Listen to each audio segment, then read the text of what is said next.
Вітаю ўсіх слухачоў Еўрарадыё. Студыі для вас працуе Зміцер Лукашук, і гэта сумесны стрым Еўрарадыё і Е-прамовы.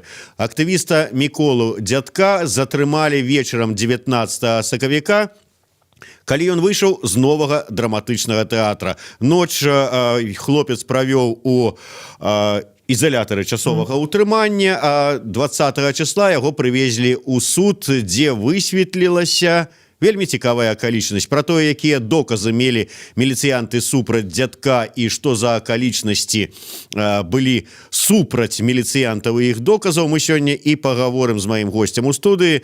Мікола Дзядок, прывітанне. Вітаю.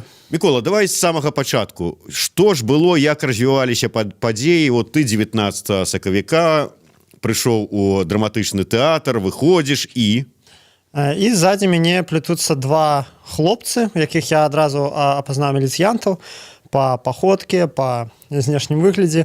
Ну, я не стаў чакаць, пакуль яны мяне аклікнуць. Праз некалькі крокаў сам спыніўся, пытаюся, што як бы яны хочуць. Яны абодва дасталі коркі, адзін быў з маскоўскага РУС, другі з савецкага, і кажуць, што супраць вас вядзецца адміністрацыйны працэс, ён ужо скончаны. Зараз трэба будзе ваш толькі подпіс і ваше тлумачэнне, і гэтым працэс будзе скончаны. Ну, я так разумею, што ўжо адразу зразумеў, што справа ідзе да таго, каб мяне да суда як мінімум затрымаць, таму што калі б ім патрэбна было толькі маё тлумачэнне, то, вядома, яны б не сталі за мной ехаць і да паловы на 10 пасці мяне для тэатру. Вось. Я спрашаў, чым справа, на падставе чаго? Мне кажуць, нанясенне надпісаў на інтэрнат. Я думаю, что за безглуздица. Я уже привык, что меня тягают за мои посты в интернете по 17-11 распаўсюд экстремистских материалов, але это уже нечто новое. Тем больше я докладно ведаю, что никаких надписов я не робил, да, я не малюю на стенах. Вось. И все, меня посадили в машину, провезли, и там такие смешные диалоги были в машине. Я кажу, маляв, так... А я уже еду и начинаю згадывать, да что ж я калі маляваў, може я не ведаю, може... Я уже думаю, може, я нешта намаляваў, да забыўся. Ну, ведаеце, усялякае бывае. І нічога не магу згадаць, хоць ты забей. І пытаюся цих міліцыянтаў, кажу, ну так што там? Они такія на мяне, ну нічога, зараз прыедзем, даведаешся. Што, не можаш узгадаць, да? Не узгадываеш? Ну так. Я думаю, ну ладно, так, упэўнена кажуць. Я аж сам засумняваўся. Ну, ось і прыязджаем на Акрэсціна, они мне пачынаюць знаёміцца з справай. Адкрываюць справу, і ўсё, што я там бачу, гэта скриншоты з моих соцсеток. Я узгадываю, что 1,5 месяца тому я у себе в соцсетках, я побачив у сторис у Инстаграме, гортал сторис, побачив у сторис недзе у Мінску надпись на стене «Менты твари». Ну, я думаю, ну, прикольно, ось демонстрація, показчик того, як у народе ставятся до милиции. Конечно, я себе повсюль перепостю, я мимо такого не могу пройти. Ось. І я зразумеў, што яны проста вельмі моцна пакрыўдзіліся. І справа вынікае, справа па дробным хуліганстве 17.1, што гэта, маўляў, я намаляваў. Хаця ўсё, што я зрабіў, гэта толькі размясцілася ў соцсетках, відавочна. Я думаю, да якія ж іх тады доказы, што я это намаляваў? Слухай, я тебя пераб'ю на хвіліначку. Скажи, так атрымліваецца, што ёсць нейкі там чалавек, а то і не адзін, які маніторыць соцсеткі Міколы Дзядка і адсочвае, што ён там піша, посціць і гэтак далей. Так, гэтага чалавека завуць Михаил Петрович Бедункевич, начальник 3-го управлення ГУБАЗик, падпалкоўнік. Ось, гэты падпалкоўнік як бы даслужыўся да таго, што заводзіць на мяне адміністрацыйныя справы за карціначкі ў інтэрнэце. Вось гэта ягоная сацыяльная функцыя такая. Слухай, ну так у кагосьці там лейтенант, у кагосьці майор, у цябе цэлы падпалкоўнік. Ну, мусіць, можна ганарыцца, да. Ось. І ён потым спускае гэтыя справы ўсе ў мясцовыя русы. Каб самому не стаяць за мной пад тэатрам, не чакаць мяне, ён, конечно, адпраўляе участковых гэта рабіць. Ось. І я думаю, так, а якія могуць быць доказы, калі я гэтага, ну, рэальна не рабіў? І я гартаю справу і бачу, што там ёсць апытанне жанчыны, жыхаркі гэтага інтэрнату мапідаўскага на вуліцы Чыгуначнай, з якога вынікае, што яна выйшла на вуліцу і бачыць мужчыну, які размалёўвае сцены. І уступіла з ім дыялог, сказала, я зараз выключу міліцыю, і тады гэты мужчына сышоў. Ёй паказалі нібыта для апазнання фатаграфій, і яна апазнала мяне. И она реально пишет, подписывается, да, это мужчина, это вот он. Я думаю, ну вось гэта ўжо трэш. Ладно, мы все прывыклі да амапаўцаў, якія і ўжо сведчаць. Но калі простая жанчына жыхарка інтэрната, я там ужо просто губляўся ў здагадках, што магло ее прымусіць на такі крок пайсці.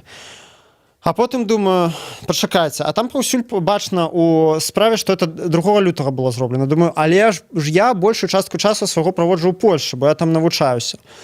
Думаю, а вось цікава будзе, калі апынецца, што я ў Польшы быў у гэты час. Я дакладна не памятаў. Думаю, ну ладно, завтра на судзе высветлім. А яшчэ такі смешны момант быў, што калі я гартаў справу, мне міліцыянт другі закрываў лісцікам, аркушыкам асабістыя дадзеныя сведкаў.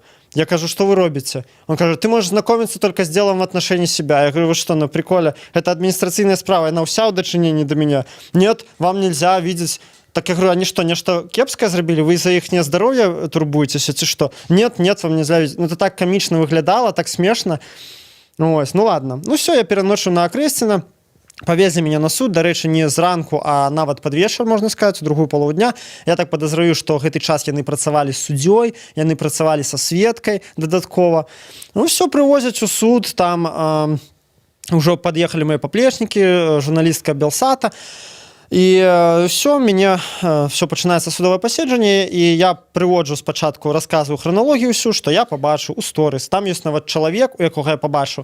Я ў ўсіх сваіх пастах напісаў «Віа» і нікнейм гэтага чалавека ў інстаграме. То бок бачна, што я ў яго ўзяў, бо я заўсёды стараюся спасылацца на крыніцы, калі я ў кагосьці беру контент. Мікола, яшчэ раз просто цікава. Падчас таго, як табе паказвалі гэтую справу, і табе ў галаву прыйшло, што ты ж большасць часу праводзіш за мяжой, ты гэтыя свае падазрэнні, што «а давайте вот зверым» не выказваў, што магчыма тут... Выказваў. Она говорит, ну хорошо, хі-хі, ха-ха, завтра на судзе вызначымся. Гэта іх і згубіла насамрэч. Я падумаў, што добра, што яны не пачалі звяраць, бо ў прынцыпу пры вялікім жаданні за ноч яны маглі сфальсіфікаваць новую справу і перабіць там другое число на нейкае іншае. І добра, што як бы яны не здагадаліся гэтага зрабіць. Вось. І я кажу суддзе, вось расказваю, вось так і так. Я взяў чалавека, можам нават у суд прыслаць пазваць гэтага чалавека. Ён выказаў згоду, да? Ну, ужо таварышы мы з ім звязаліся, каб яго пазвалі ў суд. Ну, бо это глупства атрымаецца, калі я ў себе у Фейсбуку размясціў фотку, што як Нотр-Дам де Парі палае, гэта значыць, што я яго падпаліў ці што? Ну, то есть трызненне нейкае. І кажу, вось гэта так адбылося, суддзя все спрабавала мне спыніць, говорю, і напрыканцы кажу, а самае цікавае, што мне ўжо прынеслі пашпарт, я кажу, што вось штамп у паспарце, з якога бачна, што я ў Беларусь ехаў толькі 3 числа, а намалявана все было 2. Ну, я аглянуўся, гэты міліцыянт пачаў там ліхарадачна нешта набіраць хутка на смартфоне, суддзя абвесціла перарыў, взялі, адксеракапіравалі мой пашпарт, пасля перарыву мы яшчэ заслухалі спачатку самого міліцыянта, не, спачатку жанчыну гэтую сведку. Это аказалася Юлія Бушлякова, такая нейкая іпэшніца з Ліды, спецыялістка па ахове працы, якая жыве ў гэтым інтэрнаце. Яна вельмі завучанымі словамі казала гэтыя паказанні свае аб тым, што да, это вы, я уверена на 100%, што это былі вы. Я ей пытаюся, як я была апрануты. Яна там назвала такія дэталі вопраткі, якія, ну, як усе 90% мужчын зімой апранаецца, да, там сіняя куртка, чорныя штаны, вось. І сказала, шапка з белым помпоном. Хотя у меня такой нема, калі шчыра. Я уяўляю просто твой выгляд у шапцы з белым помпоном. Я б нават для канспірацыі не апрануў бы такое. Это экстрэмісткі просто нейкая выхадка была б. Это да. Вось. І я кажу, добра, і напрыканцы кажу, што, а як вы пракаментуеце той факт, што мне не было ў Беларусі ў гэты момант, і аб гэтым месяц знака ў пашпарце, я паказваю пашпарт. Яна кажа, не знаю, я уверена, это были вы. Ну, то бок такая тактика, ведаеце, уже калі тебе зловили на хлусне, уже хлусь до конца, уже выбору нема асабліва. Ну, ось, яна уже хлусила до конца, и кажа, гэта были вы, может, у вас брат-близнец есть, ну, всякую фигню, грубо кажучи. Да, пачала несці, а потом мы заслухали міліцыянта, и ён тоже пачаў казаць, што ну мы не ведаем, мы гэта ўсё са слова сведкі. Я, дарэчы, таксама пытаўся высветліць, так кажу, так а што, ў маскоўскім РУУсе ёсць чалавек, у абавязкі которага ўваходзіць маніторыць мае соцсеткі, як вы патрапілі на гэтую фатаграфію? Гэта суддзя, конечно, сняла гэтае пытанне. А я на кожным паседжанні, калі мне судзяць, я задаю пытанне. Вось у вас у справе мае соседкі. Як вы на іх потрапілі? Хто вам прыслал хто-то? Ці, што, это звычайная справа для міліцыянта на працоўным месцы сядзець мае соседкі глядзець, ці што? Суддзі заўсёды знімаюць гэта пытанне. Все, пасля перапынку просто я ўжо разумеў, што хутчэй за ўсё мяне адпусцяць, аднак упэўненасці ў мяне не было, таму што я знаю нашыя суды, і я так чакаў, што хутчэй за ўсё губазаўцы, якія рыхтавалі гэтую справу, яны мяне рыхтавалі на суткі. Вось, і я, в прынцыпе, чакаў усялякага. Аднак суддзя, відаць, вырашыла не марацца, альбо губазаўцы недастаткова моцна на неё давілі, альбо не мелі такіх паўнамоцтваў. То бок, хутчэй за ўсё, гэта не быў нейкі загад, вось дзядка пасадзіць прям з нейкай вышыні, да? І яна сказала справу на дапрацоўку. Вось. Гэта ў нашых умовах фактычна азначае апраўданне, таму што яны там дапрацуюць, нічога ўжо яны не дапрацуюць, відавочна. То есть сапраўды вось атрымліваецца дзіўная сітуацыя. Я прыгадываю справу Владзіміра Мацкевіча, такая ж самая справа, калі чалавека даказвалі ў вочы, што ён быў на акцыі там несанкцыянаванай, ён паказаў пашпарт, што яго ў Беларусі не было ўвогуле. Справу накіравалі на дапрацоўку. Вот Мікола Дзядок таксама не быў у той дзень, калі гэта ўсё, справу накіравалі на дапрацоўку. Чакайце, так атрымліваецца што? Вот гэта не хлусня была, што даказвалі, што гэта ты, вот ўсё, то есть гэта не хлусня. Так атрымліваецца? Так, я таксама не разумею. Калі вот, да прыкладу, ты просто з галавы прыдумаеш і абвінаваціш у чым-небудзь якога-небудзь міліцыянера, і дойдзе справа да суда, то гэта што будзе? І ніхто на дапрацоўку не адправіць. Узбудзяць, наадварот, супраць мяне справу яшчэ, разумееце? Но паколькі вядома, што адзін закон у нас для міліцыянтаў, іншы для ўсіх астатніх людзей, таму я, ў прынцыпе, гэтаму не здзіўляюся. Не бывае ў нас так, што міліцыянт вінаваты, што ён неправы, што ён хлусіў уже сведчыў. Таму, канешне, яны скарысталіся адзінай магчымасцю спыніць справу і ў той жа час захаваць твар. То бок, я думаю, зараз яна хутчэй за ўсё будзе скончаная за тэрмінам даўніны. Але, канешне, я гэта так не пакіну, я буду абскарджваць, і гэта стане аргументам у абскарджванні далей ажна да камітэта па правах чалавека, і, канешне ж, будзе пададзеная заява на гэтую жанчыну Юлію Бушлякову у плане і ўжо сведчання, бо гэта адміністрацыйная адказнасць, і я хачу, каб яна, канешне, скажа, што я памылілася, пачакайце. Толькі што вы казалі, я 100% уверен, што это был ты, глядзела, глядзячы мне ў вочы гэта казала, а зараз ужо памылілася. Не, так не атрымаецца. Як можна памыліцца? То есть зараз атрымліваецца так, у судзе можна сведчыць усё, што хочаш. Перад гэтым суддзя ці памочнік суддзі зачытвае папярэджанне, што за лжэсведчанне існуе пакаранне. Цябе папярэдзілі, ты сведчыш і лжэсведчыш, а потым кажаш, памыліўся і ўсё, і да пабачэння. Калі ты сведка ад міліцыянтаў, то так можна. А калі б ты быў сведкай ад мяне, ад абаронцы, конечно, у тебя былі б праблемы вялікія. З міліцыянтамі, ці, скажем, з той же самай сведкай, типа сведкай, пасля заканчэння судовага пасяджэння неяк так перагаварыцца атрымалася? Вот ты там не падышоў да іх і не спытаўся, і што вы зараз скажаце? А я іх спытываўся і падчас працэсу, і калі ўжо пашпарт паказаў. Што яны скажуць? Што яны? Яны са мной размову не падтрымлівалі, ківалі там галавой, адварочвались, маўчалі на мае пытанне. Я, канешне, троху пазларадстваваў. Я лічу, маю поўнае права. Мяне на суткі пазбавілі свабоды, затрымалі, парушылі мае планы. Я пазларадстваваў, они ківаюць галавой і адварачваюць погляд. Што яны яшчэ скажуць? А са сведкай не размаўляў, таму што я ведаю, што яна мне працягне ў твар хлусіць, а так увогуле яна проста збегла адразу пасля паседжання. Вось. Я думаю, гэта быў загадзя падрыхтаваны чалавек. Я насамрэч доўга думаў, што магло прымусіць ее так сябе павесці. Я нават запытаўся падчас допыту, калі задаваў пытанне, кажу, можа, вам пагражалі, можа, на вас ціснулі супрацоўнікі міліцыі. Яна ухмыльнулася такая, кажа, не, што вы такое кажаце, маўляў.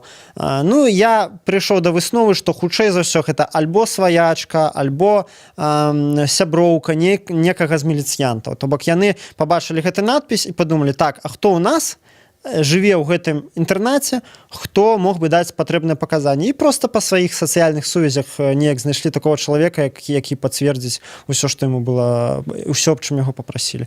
Ну, тут яшчэ такі варыянт, што інтэрнат мапідаўскі, то есть там павінны жыць супрацоўнікі мапіда. Так. Жанчына з прадпрымальніцы, іпэшніца з Ліды, на якіх умовах яна жыве ў гэтым інтэрнаце. Так, маглі на гэта, абсолютно слушна кажаце, вось мне нават не прыйшло ў галову. Маглі цалкам на гэта націснуць і сказаць, ну, либо ты даеш паказанні, либо ты едзеш жыць на здымную кватэру. Канешне, так.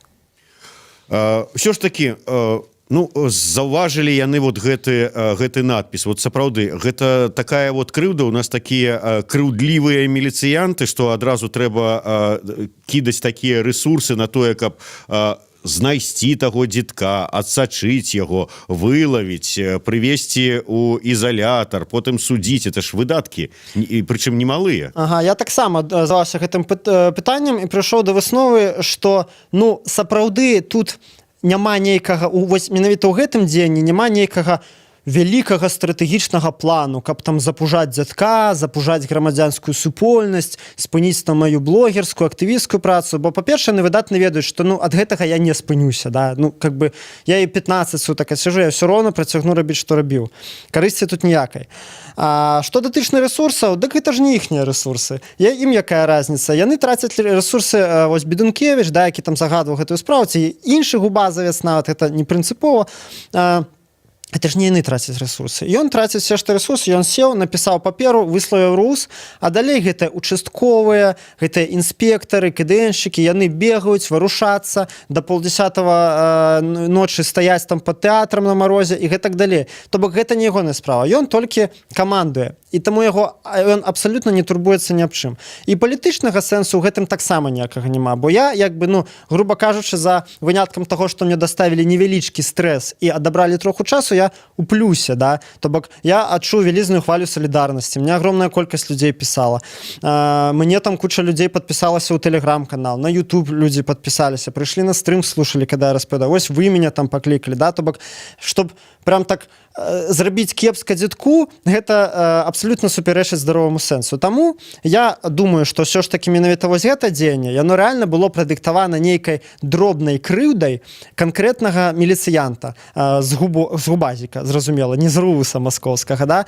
Таму што іншай матывацыі я тут не бачу. Яны пабачылі вось такую абразу, якую я у іхні адрес растыражаваў на тысячи, як бы на свой там некалькі тысяч аўдыторый, да, ім стала як бы за гэта крыўдна. Але я думаю, ну вось што вы крыўдуеце на мяне? Потому что, ну, я ж не вінаваты, што людзі пра вас так думаюць. Гэта не моя віна. Вы на сябе крыўдуеце, што пра вас людзі такое пішуць. Чаму ніхто не піша на сцяне дзедок твар? Ну вось не піша ж ніхто, да? Ну, напішыце вы, калі хочаце. Я не буду крыўдаваць, да? Но чаму вы робіце мяне крайнім, што я проста адлюстраваў рэальнае стаўленне да вас у народзе. Вось, таму я не бачу іншай прычыны, як тое, што проста гэта іхняя спроба была вось так вот мяне маленькую пакасць зрабіць за тое, што я растыражаваў такую вось абразу пра іх. Наколькі вот вядома, за суткі, за знаходжанне ў ізалятары часовага ўтрымання, што тебе там ахоўваюць, што тебе там кормяць, трэба будзе па выніку заплаціць. У дадзеным выпадку трэба плаціць ці не? Ну, я пакушаў там 2 разы. Пакуль што мне нічога не... Разарыў дзяржаву. Пакуль што мне нічога не прыслалі.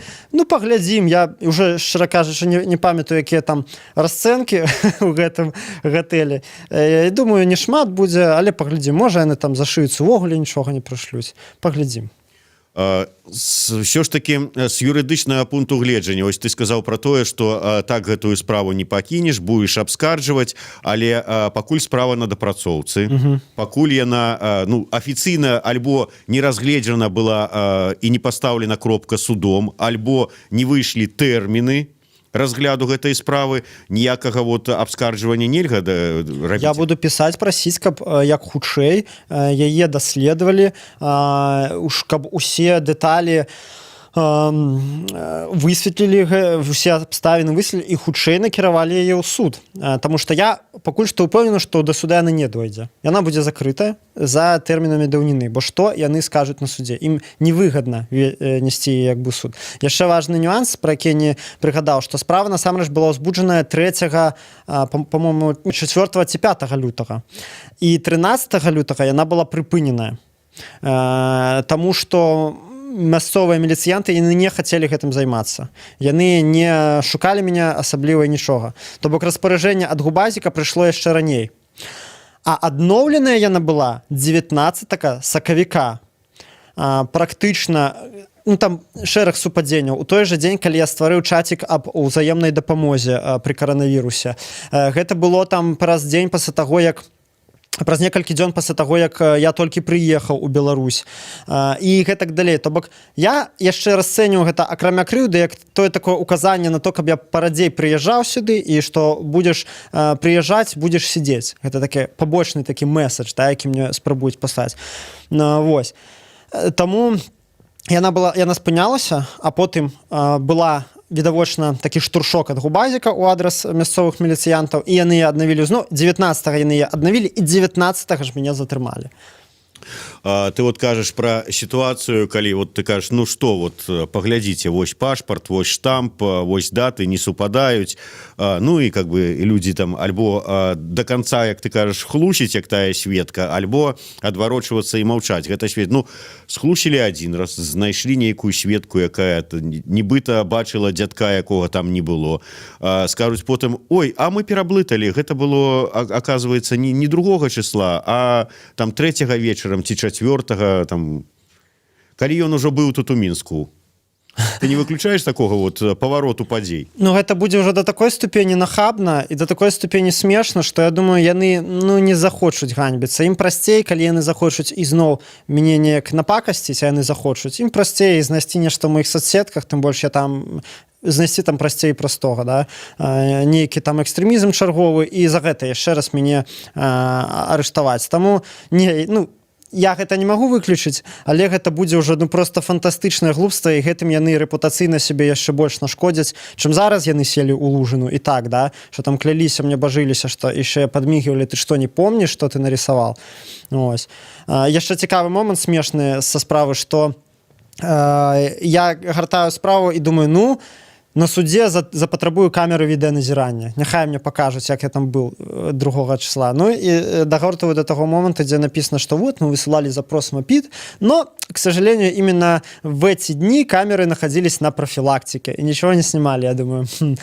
Супадзенне, ну что ты зробишь? Ну так вот лёс павярнуўся. У жыцці, да, такія супадзенні бываюць. Так, я не магу выключаць, што яны зараз скажуць, не, насамрэч, гэта было іншага числа, але гэта будзе, ну, просто уже яшчэ горшая фальсифікацыя, чым тое, што яны зрабілі. Таму ўсё ж такі думаю, што яны будуць адыгрывацца іншымі метадамі. А то, што яны захочуць адыграцца за сваё тое, як яны селі ў лужыну, я не сумнеюся. Я як бы знаю аператыўнікаў, іхнюю псіхалогію, яны людзі помслівыя і, канешне, адыгрывацца будуць.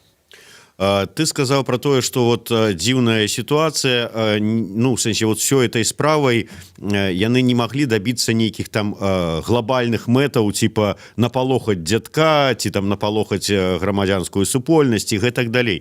Тым не менш, глядзі, што робіцца апошнім часам, вот буквально, можа быць, тыдзень-два. Такія наезды канкрэтныя на менавіта блогераў, влогераў, гэтых всіх таких вот актывістаў у соцсетках. Тут мы памятаем і сітуацыю і з Павуком, і з Ціхановскім, з Шэрым Катом і гэтак далей. Можа быць, ты ж зараз актыўны чалавек, менавіта, вот як ты сам кажаш, стварыў там групы актыўны менавіта ў соцсетках.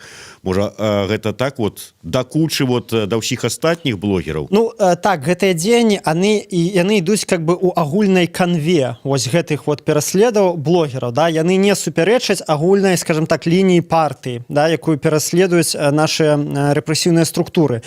Таму, канешне, на тое, каб мяне там прысануць, не патрэбная асобная санкцыя недзе, да? Яны просто гэта захацелі і зрабілі.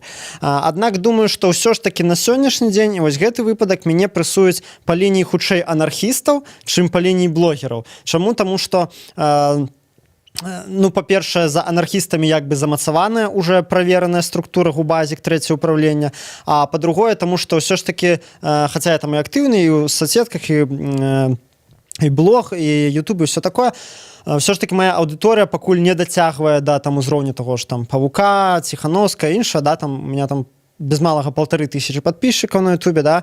Я думаю, пакуль што ось менавіта як медыйную пагрозу мяне не расцэньваюць, а ось як ну ось пакуль па гэтай лініі мяне прэсуюць, так ось інтуітыўна мне падаецца.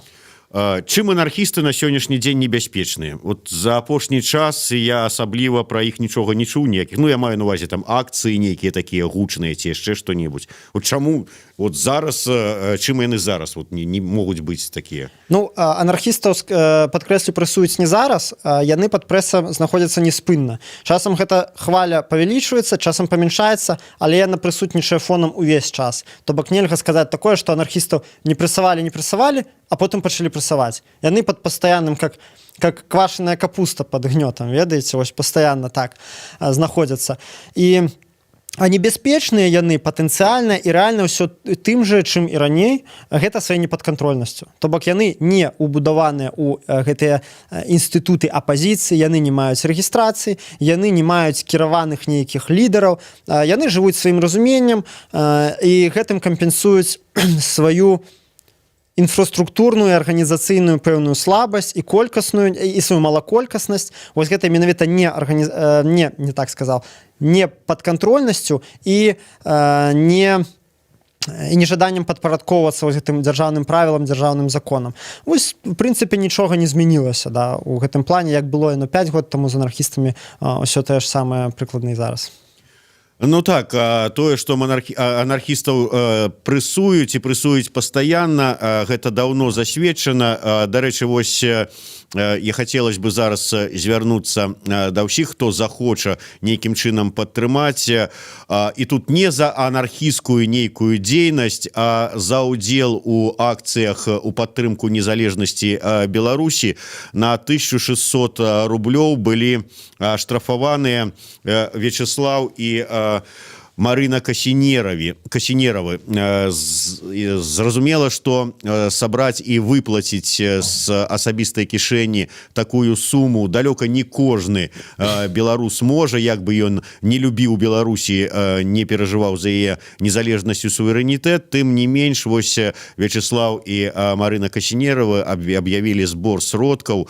Такім чынам, вот калі у кагосьці ёсць магчымасць, то можна далучыцца і дапамагчы сабраць на выплату штрафу, а таксама працягваюцца збор на штрафы Алексея Сюдака, актывіста з Вілейкі, Елены Янушкоўскай, блогеркі з Віцебска, і актывісткі моладзевага блока Алана Гебры-Марыям. Яна таксама была аштрафаваная за ўдзел у акцыях падтрымку незалежнасці Беларусі, і вот збіраюць грошы. Так, падтрымліваю гэты заклік цалкам. Мікола, я яшчэ звярнуся да вот усёй гэтай сітуацыі. Скажы мне, ўсё ж такі, а на твой погляд, я ведаю, ты адсочваеш ўсё, што адбываецца ў палітычных гэтых нашых зараз колах, як улада рэагуе на праяву актыўнасці ў грамадзянскай супольнасці. У чым прычына? Чаму, на твой погляд, так зараз пачалі прэсаваць апроч анархістаў яшчэ і вось менавіта блогераў і такіх вот актыўных у сацыяльных сетках людзей? Тая ж самая прычына – непадкантрольнасць. То бок, хай мяне прабачаць прадстаўнікі нашай сістэмнай апазіцыі, але я лічу, што ўсё, што зарэгістравана, усё гэта знаходзіцца пад прамым ці ускосным кантролем спецслужбаў. Бо рэгістрацыя ваша залежыць ад дзяржавы, а пакуль ты ў свайго ворага на прывязі, ты з ім змагацца не можаш. Тое ж, а блогеры, яны незалежныя ва ўсіх сэнсах. Па-першае, яны незалежныя ад дзяржавы ў плане працы. Няма, іх не звольніш. Яны фінансава незалежныя, а гэта ўжо вялікая небяспека для дзяржавы. Па-другое, яны іх нельга паставіць пад кантроль праз шантаж, праз патрабаванне неяк супрацоўнічаць, бо ну а навошта ім супрацоўнічаць з КДБ, з тымі ж, да? У іх адзінае, чым тэарэтычна можна прымусіць, гэта ну пасадзіць у турму, да? Але я ведаю, ну я амаль упэўнены, што большасць нашых палітычных блогераў, яны хутчэй сядуць у турму, чым пагадзяцца супрацоўнічаць з КДБшнікамі. І таму вось ад гэтай непадкантрольнасці атрымоўваецца, што з усяго інструментарыю, які КДБшнікі за гэтыя 25 год дыктатуры прывыклі карыстаць, у іх астаецца толькі адзін, гэта дубінка.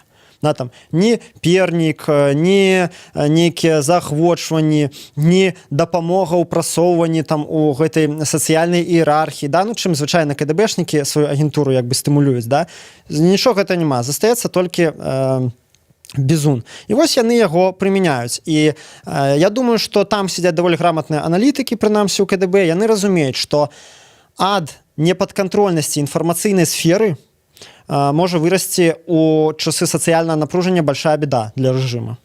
Гэта ўжо часткова адбылося ў 17 годзе. Яны разумеюць слабасць дзяржаўных СМІ, што яны не выконваюць сваю прапагандысцкую функцыю, што яны больш не вызначаюць для большасці насельніцтва сэнсы і павестку дня. І што занимаюць, што гэта месца, чым далей, тым болей займаюць блогеры. Яны разумеюць, КДБшнікі выдатна разумеюць банкрутства вось гэтых традыцыйных, не толькі традыцыйных апазіцыйных структур, да, але і дзяржаўных СМІ, відавочна. І яны разумеюць, што з гэтым трэба неяк змагацца. Вось, таму і прэсуюць блогераў. Ну, прэсуюць блогераў. Ты сам толькі што сказаў пра тое, што пераважная большасць гэтых блогераў, ну і да прыкладу там, я уже не буду нават цябе ў прыклад прыводзіць, той же самы Шэры Кот быў у нас в эфіры, вот я з ім гаварыў, і ён таксама гэта так пацвердзіў, што лепш ён пойдзе там у турму ці на суткі, чым ён здрадзіць сваім нейкім ідэалам, ці пойдзе на супрацу з кімсьці. Не буду там казаць пра Ціханаўскага, я з ім не знаёмы, таму не буду нічога казаць. Той же самы Паук, праз колькі прайшоў, і не думаю, што там здасца. Вот які сэнс ва ўсіх гэтых дзеяннях? Запалохаеш аднаго, на яго месца прыйдуць 3 новых. А яны мысляць па-іншаму. Разумееце, гэта яны... Вы зараз мысліце з пункту гледжання чалавека ідэйнага, чалавека прынцыпова, у якога ёсць перакананні і які гатовы за гэтыя перакананні пакутаваць. Аднак КДБшнік, ён як аператыўнік, ён мысліць па-іншаму, што ў чалавека ёсць базавыя інстынкты. Гэта патрэба ў камфорце, у фізічнай бяспецы, у матэрыяльным дабрабыце і прызнанні з боку грамадства. І вось менавіта граючы на гэтых базавых інстынктах можна прымусіць чалавека рабіць усё, што ён захоча. І, безумоўна, кожны з апероў, ён сам такі. Ён рэальна жыве вось гэтымі базавымі інстынктамі. У яго няма ідэалогіі, у яго няма прынцыпаў, за якія ён гатовы пакутваць. У яго ёсць толькі вось гэтыя базавыя патрэбы. А калі ўжо свесці, так спрасціць, то гэта проста грошы, яны ўсе працуюць за грошы. І таму яны думаюць, што і ўсе астатнія вакол іх такія, бо у кожнага аператыўніка, і гэта вам любы міліцыянт пацвердзіць, наступае прафесійная дэфармацыя. Калі ён думае, што ўсе людзі каварныя, падступныя, што ўсе людзі хлуслівыя, што ўсе падманваюць, што кожнага можна прымусіць праз камбінацыю пагрозаў там іншага рабіць нешта. І таму яны дзейнічаюць адпаведна свайму уласнаму разуменню. Па-другому яны не могуць. Ну і плюс такі момант, што нават калі гэтыя дзеянні неэфектыўныя, нават калі яны прыводзяць толькі да яшчэ большай раскруткі блогераў, да, там Шэры Кот да пасадкі меў 3000 падписчикаў, зараз там уже, по-моему, 10 ці сколькі. Адразу пасля пасадкі яго стала 8. Нават калі так стае пытанне, так а што тады делать? Ну, што тады, увогуле іх не шапаць? Ну, гэта яшчэ горш. Ну, мы будзем рабіць хоць штосьці. Ну, хаця б пад прысуд. Ну, можа, хаця б 2 ці 3 новых блогера не з'явяцца, бо забаяцца рэпрэсій. Вось так яны разважаюць. То бок, яны не могуць увогуле нічога не рабіць, таму яны абіраюць тое, што ну, хоць неяк па іх меркаванні эфектыўна, і робяць гэта. Ну і на заканчэнне, як ты лічыш, ўсё ж такі, ці атрымаецца прыцягнуць хоць да нейкай адказнасці за ілжэсведчанне як супрацоўнікаў міліцыі, так і гэту нібыта сведку з мапідаўскага інтэрната? Адназначна не. Я не пытаю ілюзій, мы жывём у неправавой дзяржаве, дзе міліцыян заўсёды праў, таму што ён улада. Таму я не пытаю ілюзій, аднак рабіць я гэта буду, каб яны не расслабляліся. Ну, дойдзеш да самага верха, я маю на ўвазе, да еўрапейскага суда. Апроч маральнага задавальнення, што гэта? Будзе іншае задавальненне, бо Лукашенко і рэжым, яны ж не вечныя. Всё прыйдзе са сваім часам, і ўсе ў свой час будуць несці адказ за тое, што яны зрабілі. І добра, калі нехта з міліцыянтаў гэта зразумее раней, а калі нехта зразумее это пазней, ці занадта позна, ну, тым горш для яго. Дзякуй вялікі. Мікола Дзядок, Зміцер Лукашук, сумесны стрым Еўрарадыё і Е-прамовы. Не хлусіце і не будзе вам пакарання. Так.